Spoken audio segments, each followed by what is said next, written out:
You jumped a little bit, Dama. I told you, it's loud. Dama jumped on that one. I told you. All right, hey guys, Jerry from Showtime Audio. So I have my good friend Josue's Mini Cooper in. We built this car many years ago, and we built it through a couple stages. We even got the pain of putting it together originally. When we got it, the car had just been painted, had no windows, the interior was missing, the wiring was a mess. I mean, no lighting. I mean, it was just a lot of stuff. So we ended up having to, with the client helped us source all the parts, and then some of this stuff we sourced because you couldn't get these parts anymore. This is a 64. So we're used to working on older cars, but not a 64 Mini. That's not something you see every day. And we ended up doing quite a big system and an interior on this. Again, many years ago. I think, 13, no, probably, man, 10 to 15 years at least, you know? So the car's in for a refresh. So it had a bunch of older gear, some things didn't work, some wiring issues. He had some suspension work done and some motor work done. And typically when work like that gets done, sometimes things get moved, things get disconnected, things don't get put back. So we get the fun job of figuring out what didn't get connected or what got blown. So like in this particular case, it had a blown fuse, some of the wires had been pulled out, bunch of, you know, little things. But again, they're trying to fix the car. They're not paying attention to the stereo and all the bells and whistles and whatnot. But wanted to give you a quick walkthrough of everything that we did, because this is one of my favorite builds. I mean, it's just such a cool car, right? So you don't see very many 64 Mini Coopers that have been wide-bodied, dropped wheels, full-blown interior. He's even got a trailer for this thing. He's got a matching bottom half, like back half, painted the same color, same wheels trailer for this. We actually put that custom hitch with a custom trailer hitch on it. I mean, there's so much done to this little car. I mean, it's a tiny car, but the amount of cool stuff that's been done to it is amazing. So we're gonna show you the trunk itself. We wanted something custom and something cool, so we ended up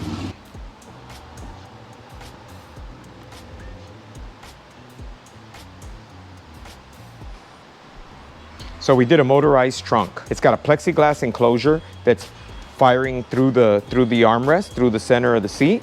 And then we have this trim piece that kind of with the matching paint, and it has this kind of jet engine kind of look to it. This thing sounds amazing. I mean, it's a little bitty car, so this is more than enough power, more than enough bass, highs, everything. It sounds fantastic for being such a tiny car. You're in it and you're like, wow, this thing is loud for being such a little bitty car. Now, back here lives everything. So the gas tank is actually right here. So this literally pours right into the gas tank. I mean, it's like a gas bottle that, you know, just sits here. We have the subwoofer enclosure. The battery is in this section. And then we also fit train horns in this thing. So imagine this tiny little thing has full-blown train horns. The train horns are horns that are from this big to about that big, and there's 4 of them in this car. There's also a tank and a compressor that also lives in there. I mean, we shoehorned all this stuff into this little bitty car, and it's all bolted to the vehicle. And it's been in here for 15 years or so, right? And we'll show you where the horns live. There's no way to put them up front, so they actually live in the bumper facing all the directions. Now, I will tell you, you do need train horns on this car. People say, why do you need train horns on a Mini Cooper?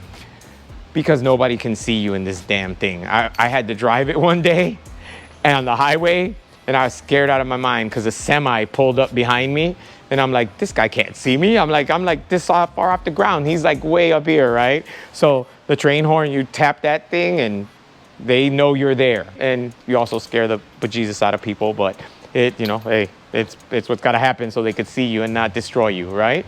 It's got a full-blown rag top on it, right? So this is very cool. You know, set it back, and it's got a panoramic roof, basically like a brand new car. Now going to the interior here. So we did a full-blown custom interior. So we did all the seats, the stitching, all the door panels are made from scratch. So everything was designed and built in-house.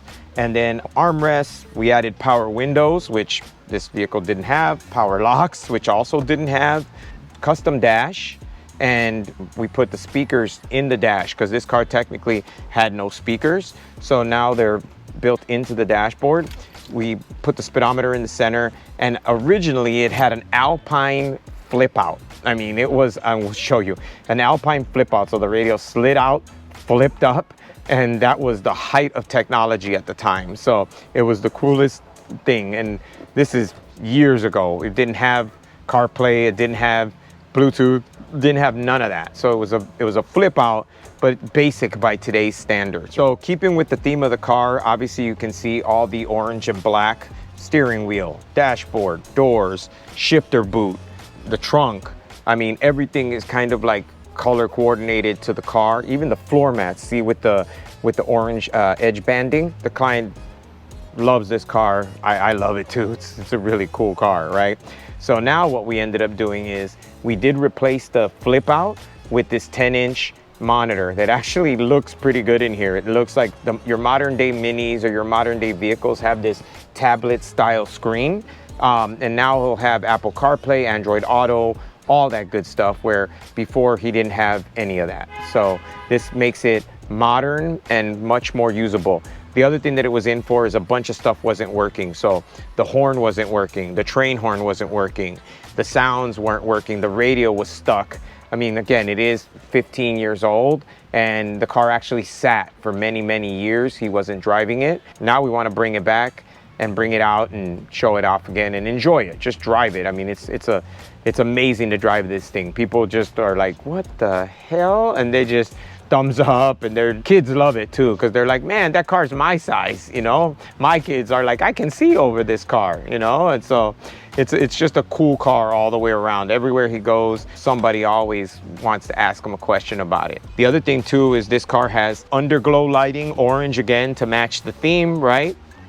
It has a built-in power supply, so we can plug it in, and it's made to also be ready for shows. So like we have a plug underneath, so you can plug it in and basically keep the stereo going. See, if you check this out, so it's got full-blown touchscreen now, Apple CarPlay, everything. So it's just a really cool setup, and it sounds amazing. I mean, this thing rocks with the newer deck, and then we just cleaned up a lot of the wiring.